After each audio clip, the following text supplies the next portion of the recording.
हाय, इस हफ्ते दो कंपनीज के आईपीओज ओपन हो रहे हैं। पहला है केफिन टेक्नोलॉजीज लिमिटेड जो कि एक फाइनेंशियल सर्विसेज कंपनी है और दूसरा है एलन इलेक्ट्रॉनिक्स लिमिटेड जो कि एक इलेक्ट्रॉनिक्स मैन्युफैक्चरिंग सर्विस प्रोवाइडर है। केफिन टेक्नोलॉजीज का आईपीओ कल ओपन हो गया था और एलन इलेक्ट्रॉनिक्स का आज। इस वीडियो में हम इन दोनों आईपीओज के बारे में डिस्कस करेंगे। शुरुआत करते हैं केफिन टेक्नोलॉजीज लिमिटेड से। ये आईपीओ कल यानी कि मंडे को ओपन हुआ था और आप इसमें 21 दिसंबर यानी कि वेंसडे तक अप्लाई कर सकते हैं। इस आईपीओ का इशू साइज 1500 करोड़ है जो कि कंप्लीटली ऑफ अ सेल है, यानी कि इस आईपीओ के थ्रू कंपनी के एग्जिस्टिंग शेयर होल्डर्स एग्जिट लेना चाहते हैं और आईपीओ से रेज फंड्स कंपनी के ऑपरेशंस में यूज नहीं होंगे। केफिन टेक्नोलॉजीज एक leading technology driven financial services platform है जो एसेट मैनेजर्स और कॉर्पोरेट इशूअर्स को कई सर्विसेज और सॉल्यूशंस प्रोवाइड करती है। कंपनी मलेशिया, फिलीपींस और हांगकांग में भी म्यूचुअल फंड्स और प्राइवेट रिटायरमेंट स्कीम्स को इन्वेस्टर सॉल्यूशंस प्रोवाइड करती है। कंपनी कैपिटल मार्केट इकोसिस्टम में एएमसीज, फंड मैनेजर्स और कॉर्पोरेट इशूअर्स के लिए कई सर्विसेज जैसे कि डोमेस्टिक और international mutual funds, pension services, wealth management और ऑल्टरनेटिव सॉल्यूशंस प्रोवाइड करती है। केफिन टेक की कुछ कॉमन सर्विसेज में कस्टमर ऑनबोर्डिंग और केवाईसी करना, यूनिट्स एलोकेशन और redemption, brokerage computation, real time basis पर रिपोर्टिंग और कंप्लायंस चेक्स करना, ऑमनी चैनल ट्रांजैक्शन ओरिजिनेशन और प्रोसेसिंग करना, क्वेरी सॉल्यूशंस देना और जीएसटी कंप्लायंस असिस्टेंस जैसी सर्विसेज आती हैं। कंपनी अपने बिजनेस में एक मार्केट लीडिंग पोजीशन पर है। आइए केफिन टेक से जुड़े कुछ इंटरेस्टिंग फैक्ट्स और फिगर्स देखते हैं। केफिन टेक इंडिया की लार्जेस्ट इन्वेस्टर सॉल्यूशंस प्रोवाइडर है जो इंडियन म्यूचुअल फंड्स को सर्विसेज देती है। कंपनी इंडिया की 41 एएमसीज में से 24 एएमसीज को सर्विसेज प्रोवाइड करती है जो कि नंबर ऑफ एएमसीज के मामले में 59% मार्केट शेयर बनता है। कंपनी ने 2 और एएमसीज के साथ टाई अप भी किया है। इसके अलावा कंपनी अपनी एक्विजिशन हेक्साग्राम के थ्रू इंडिया की 6 एएमसीज को फंड अकाउंटिंग सर्विसेज भी प्रोवाइड करती है। इंडिया में नेशनल पेंशन स्कीम यानी कि एनपीएस की 3 में से 1 सेंट्रल रिकॉर्ड कीपिंग एजेंसी यानी कि सीआरए केफिन टेक है। इंटरनेशनल प्रेजेंस की बात करें तो 30 जून 2022 तक मलेशिया की 60 एएमसीज में से केफिन 18 एएमसीज को सर्व करती है और कंपनी ने रिसेंटली ही मलेशिया में 2 नई एएमसीज और सिंगापुर में 1 नई एएमसी को ऑनबोर्ड भी किया है। नंबर ऑफ क्लाइंट्स के बेसिस पे ये इंडिया की largest issuer solution provider company है। इसके अलावा आपने देखा होगा कि कई आईपीओज में केफिन टेक्नोलॉजीज का नाम एज अ रजिस्ट्रार भी लिखा होता है। तो कंपनी आईपीओज हैंडल और प्रोसेस करने का काम भी करती है और आईपीओज हैंडलिंग में कंपनी का फाइनेंशियल ईयर 22 में 40% और H1 फाइनेंशियल ईयर 23 में 29% मार्केट शेयर है। कंपनी की क्लाइंटेल में कई बड़ी बड़ी कंपनीज हैं जो उनकी बिजनेस रिलेशनशिप और इंडस्ट्री एक्सेप्टेंस को इंडिकेट करता है। कंपनी ने अपने क्लाइंट्स के साथ लॉन्ग स्टैंडिंग रिलेशनशिप्स भी मेंटेन किए हैं जो कस्टमर स्टिकीनेस शो करता है। इन्वेस्टर सॉल्यूशंस केफिन टेक का लार्जेस्ट सेगमेंट है जो कि टोटल रेवेन्यू में 81% कंट्रीब्यूट करता है। इशूअर सॉल्यूशंस और ग्लोबल बिजनेस सर्विसेज रेवेन्यू में 12% और 7% कंट्रीब्यूट करते हैं। अगर इंडिया की बात करें तो net financial savings over the years increase हो रही है जबकि म्यूचुअल फंड्स जैसे प्रोडक्ट्स का पेनिट्रेशन अभी भी कम है। अगर म्यूचुअल फंड इंडस्ट्री में टोटल एयूएम की बात करें तो 2012 से 2017 के बीच एयूएम 22% के सीएजीआर से और 2017 से 2022 के बीच 15% के रेट से ग्रो हुआ है। Even mutual fund AUM as a percentage of GDP भी ओवर द इयर्स काफी अच्छे से ग्रो हुआ है। ये नंबर इंडिया में बाकी कंट्रीज के कंपैरिजन में काफी लो है एट 15.7%, जबकि सिंगापुर में ये 179.9%, यूएसए में 148.9% और चाइना में 20.9% पे है। इसलिए अभी भी इंडियन म्यूचुअल फंड्स इंडस्ट्री और केफिन टेक के लिए काफी ग्रोथ अपॉर्चुनिटीज हैं। चलिए कंपनी की की स्ट्रेंथ्स के बारे में बात करते हैं। कंपनी अपनी सर्विसेज के अकॉर्डिंग अलग अलग रेवेन्यू मॉडल्स में ऑपरेट करती है, लेकिन ओवरऑल केफिन टेक एक asset light plus recurring revenue business model follow करती है। इसकी वजह से कंपनी ऑपरेटिंग लेवरेज और हाई कैश जनरेशन जैसे बेनिफिट्स एंजॉय करती है। एसेट लाइट मॉडल की वजह से कंपनी फाइनेंशियल ईयर 22 में 3.2x एसेट टर्नओवर पे ऑपरेट कर रही है और H1 फाइनेंशियल ईयर 23 में कंपनी ने 24.72% और 20.71% के हेल्दी आरओई और आरओसीई भी रिकॉर्ड किए हैं। चलिए अब बात करते हैं कंपनी के सामने खड़े कुछ रिस्क और चैलेंजेस की। फाइनेंशियल ईयर 22 में कंपनी का 65% रेवेन्यू म्यूचुअल फंड क्लाइंट से आया था जो कि म्यूचुअल फंड्स के एवरेज एयूएम पे डिपेंड करता है। कंपनी अपने म्यूचुअल फंड क्लाइंट से उनके एयूएम के अराउंड 4% चार्ज करती है। कंपनी जो फीस चार्ज करती है वो इक्विटी और डेट म्यूचुअल फंड स्कीम्स में अलग अलग होती है। और क्योंकि रेवेन्यू एएमसीज की परफॉर्मेंस पे डिपेंडेंट है, एएमसीज की परफॉर्मेंस और ब्रॉडर मार्केट एक्टिविटी के चलते एयूएम में डिक्लाइन होने से कंपनी का रेवेन्यू एडवर्सली अफेक्ट हो सकता है। इसके साथ कंपनी अपने टॉप 5 कस्टमर से टोटल रेवेन्यू का अराउंड 53% अर्न करती है, जो कॉन्सेंट्रेशन रिस्क इंडिकेट करता है। आइए अब देखते हैं कंपनी के फाइनेंशियल्स की ओर। ये टेबल आप देख रहे हैं, इसमें जितने फिगर्स हैं ये सब क्रॉर्स में दिए गए हैं। सबसे पहले नजर डालते हैं टोटल रेवेन्यू पे। फाइनेंशियल ईयर 20 में ये फिगर 455.2 पे है और इंक्रीज होके फाइनेंशियल ईयर 21 में 486.1 पे आ गया। फाइनेंशियल ईयर 22 में हमें एक बिगर जंप देखने को मिल रहा है और ये 645.5 पे आ गया। प्रॉफिट आफ्टर टैक्स की बात करें तो फाइनेंशियल ईयर 20 में ये फिगर 4.5 करोड़ पे है, जो कि डिक्लाइन होके हमें लॉस का फिगर दिख रहा है 65.5 का फाइनेंशियल ईयर 21 में। फाइनेंशियल ईयर 22 में एक बार फिर से प्रॉफिट है 148.5 करोड़ का। बात करते हैं कुछ इंपॉर्टेंट रेशियोज की। ऑपरेटिंग प्रॉफिट मार्जिन है 40% पे, नेट प्रॉफिट मार्जिन है 23.01% पे, ईपीएस है कंपनी का 9.44 पे, कंपनी का पीई है 38.77 पे, जबकि इंडस्ट्री का पीई है 39.37 पे। डेट टू इक्विटी की बात करें तो ये है 0.26 पे, जो कि काफी मैनेजेबल है।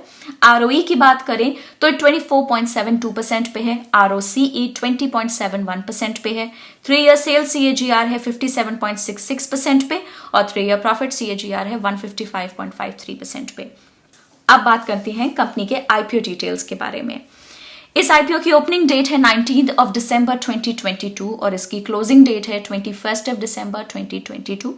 इस आईपीओ का प्राइस बैंड है 347 से 366 रुपीज का और लॉट साइज है 40 शेयर्स का। इसका इशू साइज है 1500 करोड़ रुपीज का, जो कि पूरा का पूरा एक ऑफर फॉर सेल है, इसमें फ्रेश इशू कुछ भी नहीं है। इसकी लिस्टिंग डेट है 29 दिसंबर 2022। तो ये था पहला आईपीओ और अब सेकंड कंपनी है Elin Electronics Limited. Elin Electronics का आईपीओ आज यानी कि ट्यूसडे से 22 दिसंबर यानी कि थर्सडे तक ओपन रहेगा। कंपनी इस आईपीओ की फंडिंग बोरोइंग्स को रीपे करने, कंपनी की एग्जिस्टिंग फैसिलिटीज जो कि गाजियाबाद और वर्ना में हैं उनको अपग्रेड और एक्सपैंड करने और जनरल कॉर्पोरेट पर्पसेस के लिए यूज करना चाहती है। इसके अलावा कंपनी अपने एग्जिस्टिंग शेयर होल्डर्स को एग्जिट भी देना चाहती है। एलिन इलेक्ट्रॉनिक्स एक लीडिंग इलेक्ट्रॉनिक मैन्युफैक्चरिंग सर्विसेज या फिर ईएमएस है, जो मेजर ब्रांड्स के लिए different types of electronic products की मैन्युफैक्चरिंग, असेंबली और end to end solutions provide करती है। कंपनी के ईएमएस प्रोडक्ट पोर्टफोलियो में लाइटिंग्स, फैंस और स्विचेस, सॉकेट्स जैसे कई प्रोडक्ट्स मौजूद हैं।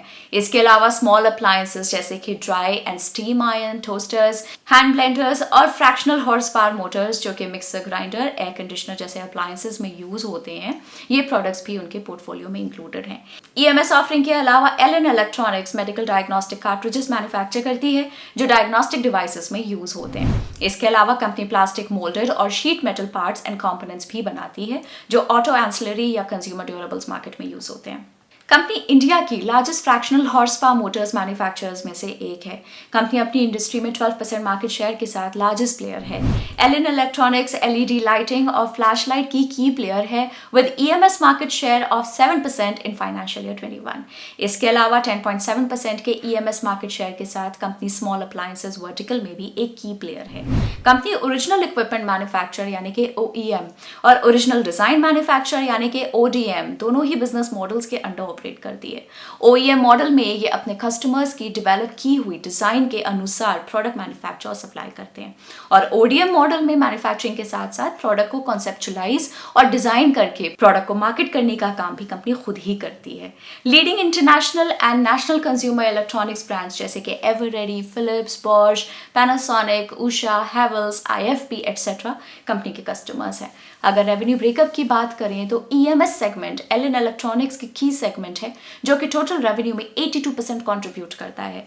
Moulded and sheet metal parts and components 16% और मेडिकल कार्ट्रिजेस 2%। ईएमएस सेगमेंट का ब्रेकअप देखें तो LED lighting, fans and switches 39% contribute करते हैं, स्मॉल अप्लायंसेस 30% और fractional horse power motors 28%। Elin Electronics की 3 मैन्युफैक्चरिंग फैसिलिटीज हैं जो गाजियाबाद उत्तर प्रदेश, बद्दी हिमाचल प्रदेश और वर्ना गोवा में लोकेटेड हैं। कंपनी का R&D सेंटर भी गाजियाबाद में ही है।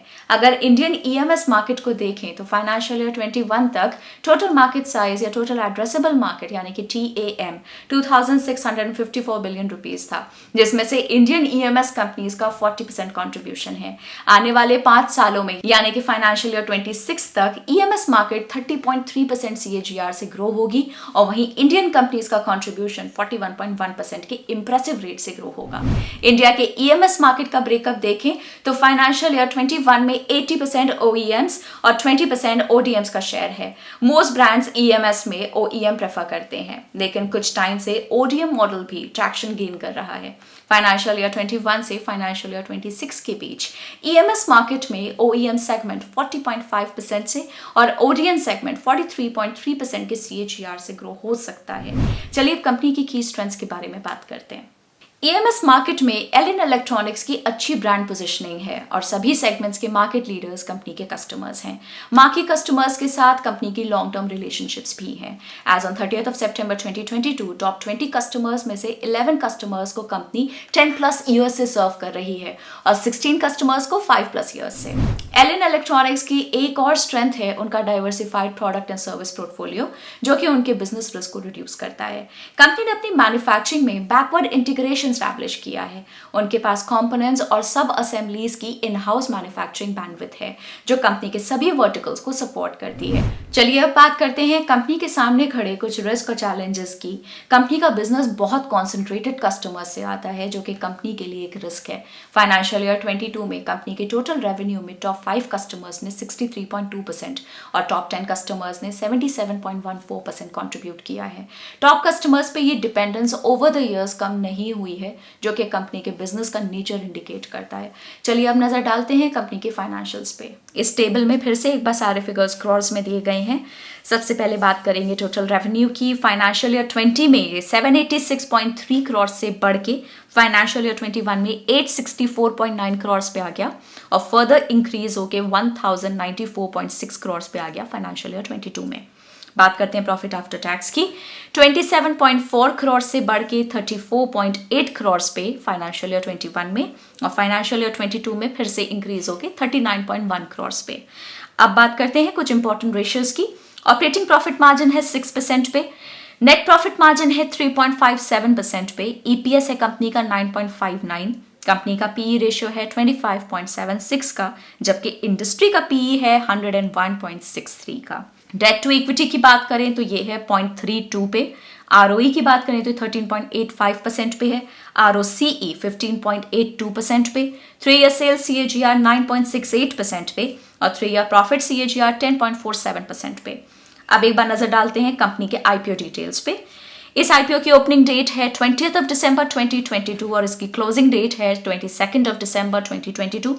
इस आईपीओ का प्राइस बैंड है 234 से 247 रुपीज का और इसका लॉट साइज है 60 शेयर्स का। इसका इशू साइज है 475 करोड़ रुपीस का, जिसमें से फ्रेश इशू है 175 करोड़ का और ऑफर फॉर सेल है 300 करोड़ रुपीस का।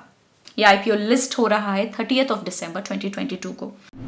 तो ये था आने वाले इन 2 आईपीओस का डिटेल्ड एनालिसिस। अगर आपको हमारा एनालिसिस अच्छा लगा हो तो वीडियो को लाइक करिए और चैनल को सब्सक्राइब करिए।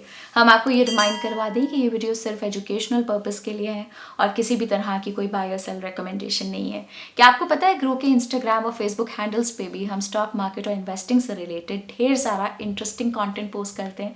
अगर आप वो मिस नहीं करना चाहते तो अभी ग्रो को इंस्टाग्राम और फेसबुक पे फॉलो करिए। मिलते हैं अगले वीडियो में। Happy investing. Bye.